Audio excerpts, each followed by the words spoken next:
Nangangamba nga ngayon si Boss Al Francis Chua dahil sunod-sunod na nga ang championship ng mga MVP teams simula pa last PBA 48 season hanggang ngayong PBA 49 season.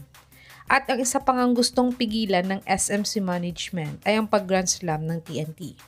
Kaya't narito nga ang mga top trade targets ng SMC teams upang mapigilan ng TNT ngayong All-Filipino Cup na mag-champion. Umpisahan natin sa hindi nga nakapasok sa playoffs last conference sa San Miguel Beerman. Top 6. Kemark Carino. Si Carino nga ay isa sa mga big man na mataas ang expectations ng mga fans na mag-improve ang laro.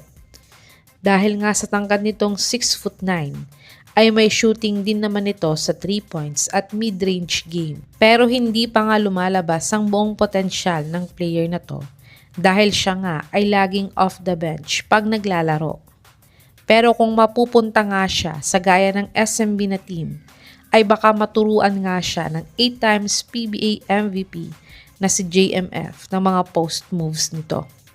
Si Carino ay nag-average ng 7 points, 4 rebounds, 1.1 assist, 0.3 steals, 1.1 blocks, 36% 3-point shooter, 100% free throw shooter sa kanyang PBA 49 Commissioner's Cup averages.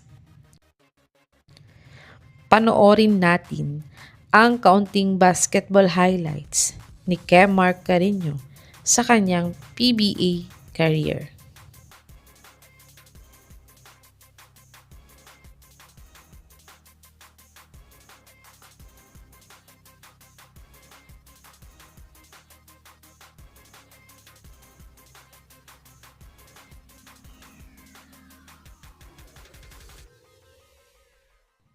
Top 5. Louie Sanggalang. Si Sanggalang nga ay isa sa mga rising star player ng Jeep. Matapos ngang mawala ni Javi Gomez ngayong PBA 49 season at nag-retired din si Christian Standhardinger last Commissioner's Cup, ay bigla ngang nag-boom ang laro ni Sanggalang dahil na din sa taas ng playing time na nakukuha niya. Kaya't siya nga ay isa sa mga tinatarget ngayon ng SMB na makuha sa team nila. Si Sanggalang ay nag-average ng 12 points, 4.1 rebounds, 1.8 assists, 0.5 steals, 0.9 blocks, 33% 3-point shooter at 60% free throw shooter sa kanyang PBA 49 Commissioner's Cup. Panoorin natin ang pinaka-latest basketball highlights niya kung gaano nga ba kagaling na player si Louie Sanggalang.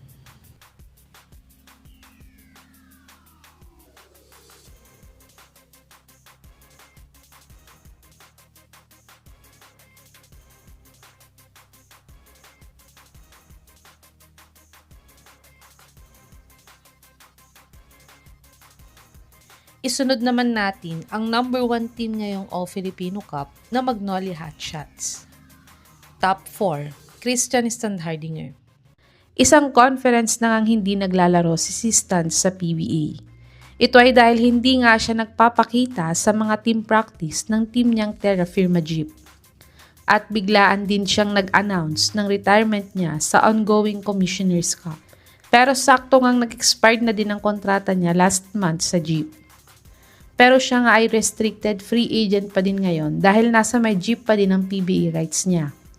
Pero kung ma-trade nga siya sa isang contending team gaya ng Magnolia, ay baka bumalik nga si Stan sa paglalaro muli sa PBA. Siya ay nag-average ng 15.2 points, 8.4 rebounds, 3 assists, 52 field goal percentage at 50% free throw shooter sa kanyang last PBA 49 Governor's Cup.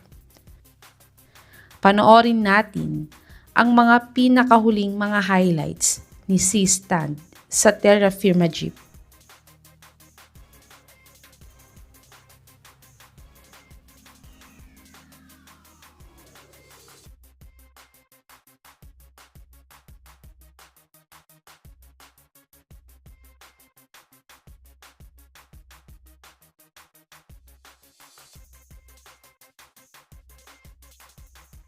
Top 3, Joshua Munson. Bukod nga kay Tolentino, ay si Munson nga ang duo niya na star player ngayon sa Northport. Dahil nag-improve na nga ng husto ang laro ni Munson matapos siyang maitrade ng jeep sa Northport.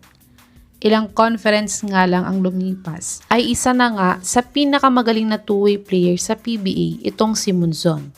Kaya't ayon nga sa source na to, ay kung hindi nga daw makuha ng Magnolia si Tolentino sa All-Filipino Cup, ay ang plan B nga ng Magnolia ay si Joshua Munson daw ang kanilang tatargetin ng makuha sa lineup nila.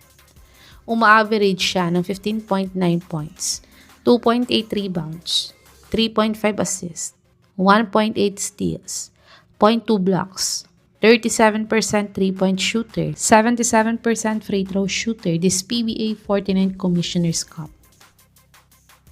Panoorin natin ang isa sa mga latest basketball highlights ni Joshua Munson kung magiging fit nga ba siya sa sistema ni Coach Chito Victolero.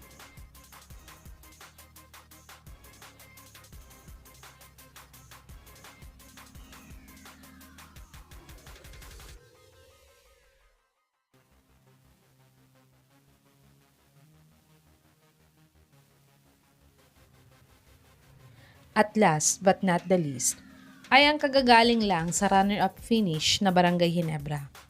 Top 2, Will Navarro.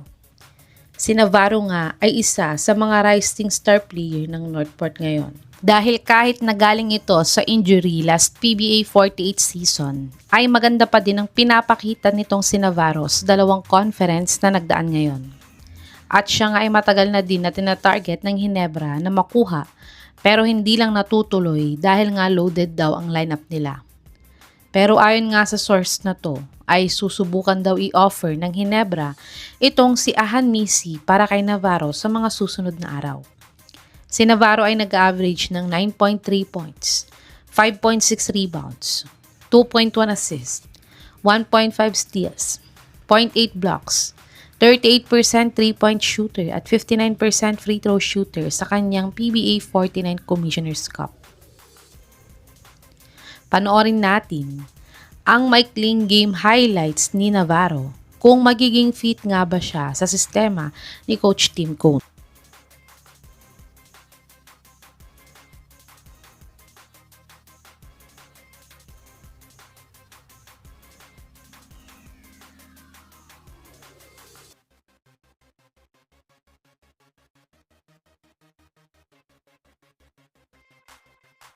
Top 1, Bobby Ray Parks Jr. Si Parks nga isang Asian import ngayon sa Japan B-League.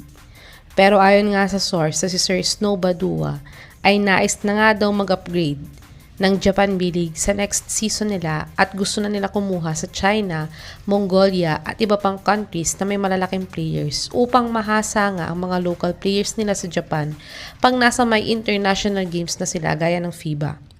Kaya't dahil dito nga ay isa nga si Park sa mga maaapektuhan nito dahil 6'4" lamang ang height nito. At nais na din naman for good ni Park sa Pilipinas dahil nga ikakasal na din ito sa kanyang long-time girlfriend vlogger na si Zainab. Kaya't dahil dito nga ay ayon nga sa source na to ay balak nga daw kontakin ng Ginebra Management ang TNT kung desidido na talagang mag-settle down si Parks sa Pilipinas upang makapag-sign and trade sa kanila para makuha nila si Parks dahil nasa may TNT pa din kasi ang rights niya kahit free agent na si Parks sa PBA. Si Riri ay nag-average ng 14 points, 4.3 rebounds, 3 assists, 0.8 steals, 0.3 blocks, 32% 3-point shooter at 80% free throw shooter ngayong ongoing 2024-2025 Japan B-League season. Panoorin natin ang mga best game highlights ni Parks sa Japan B-League kung gaano na nga ba nag-improve ang laro niya.